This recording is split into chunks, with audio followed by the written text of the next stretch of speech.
The dividing of the scriptures to create the Old and New Testaments was done to glorify Satan in the New Testament, as well as to insert the serpent seed into the scriptures. By inserting the other species of mankind into the Bible, the serpent seed who don't belong gain an inheritance by stealing the identity of the indigenous black people. In addition, made it easier for the kingdom of darkness to control the indigenous black people through religion. The Bible documents the history of the Israelites and the Most High. The Bible is also a collection of prophecies that were fulfilled and some waiting to be fulfilled.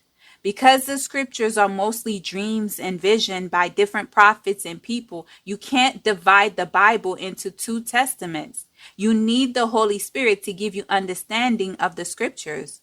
When Yeshua said to the disciples that he came to fulfill everything written concerning him, the disciples couldn't understand.